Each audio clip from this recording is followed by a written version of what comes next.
We are finally at the end of the first batch of my DCAMU reviews, and I'm not gonna lie, this first part has taught me a lot about how to edit and how to make my editing better, and also that I should pay more attention when reviewing a video. So in the next batch, I'll probably take notes while I'm watching the series, because some of my comments I get on these videos explain to me things that I should have caught in the actual movie, but I just wasn't paying that much attention. So going forward, that's going to be better.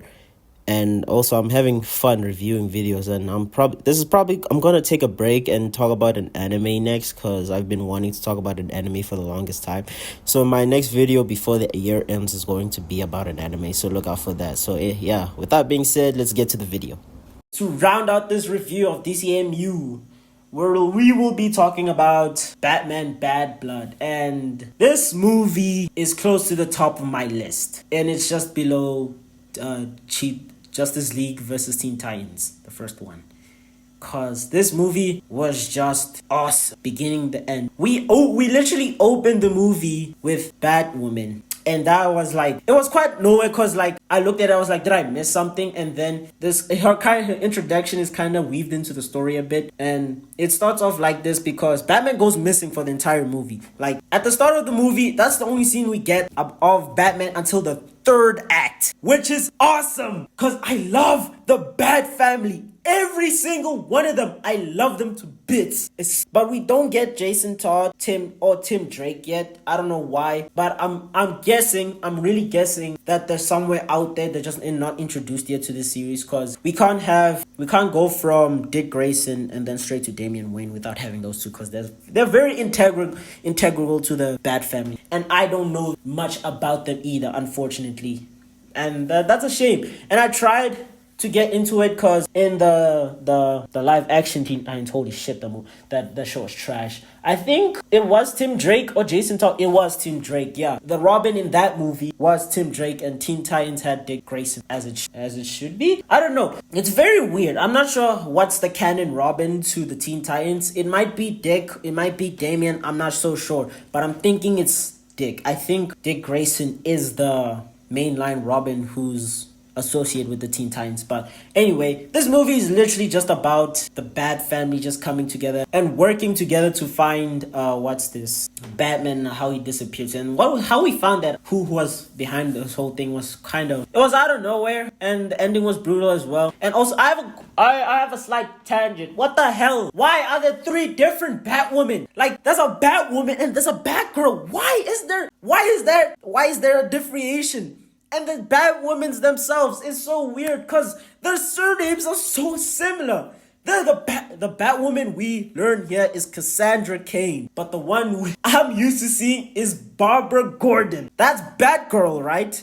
I'm pretty sure that Barbara Gordon is Batgirl, but there's 2 Batwomen, which is Kate Kane and Cassandra Cain. No relation, by the way. These 2 have no relation. Kate Kane is Bruce's cousin. The only reason I know that is from the Batwoman series. And it confuses me, because why? Why is there a difference? It's so it messes with me, because why is there a difference between these 2 characters? And it's the same with, I guess, the Batwoman name and the Batgirl name kind of works like the Robins, but it's confusing because they're not the same person, but they wear the same clothes. Cassandra Cain, and they're both lesbian. Maybe. I'm not sure, because I know Kate Kane is, and in this movie, Cassandra Cain is also lesbian.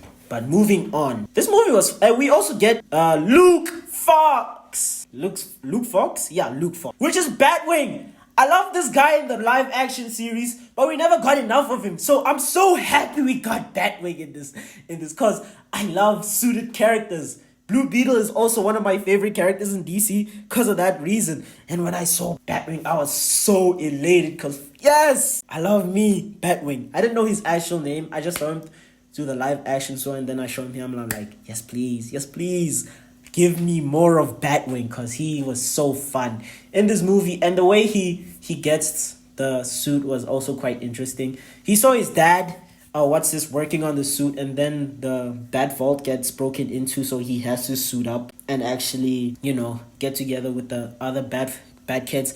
But once they do save Batman, he's a bit abrasive, and he says it's a family thing, which kind of clued me into the fact that he's not completely 100% yet.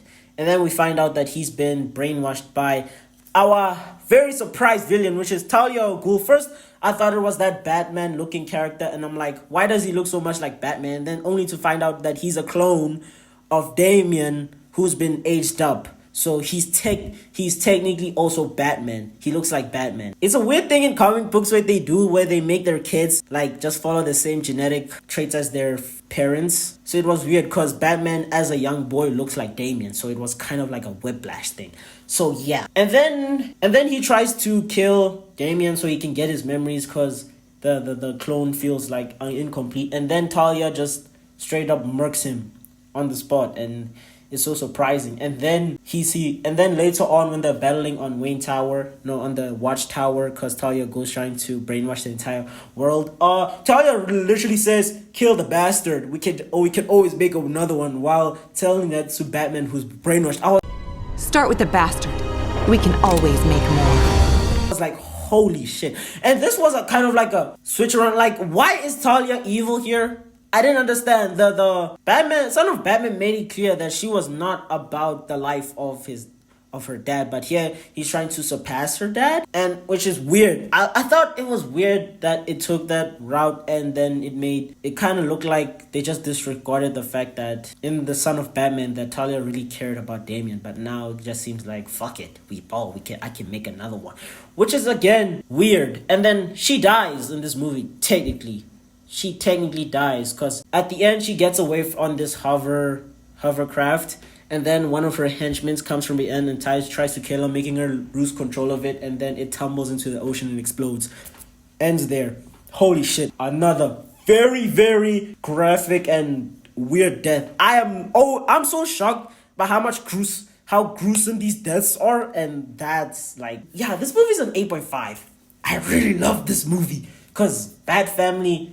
I always love Bat Family more than Batman himself because Batman's okay, but I love the Bat Family more. I always love their dynamics, and again, Damian with Alfred and Dick Grayson. Banter was on point in this movie. This was one of my favorite watches, and I literally just finished watching it as I'm making this video.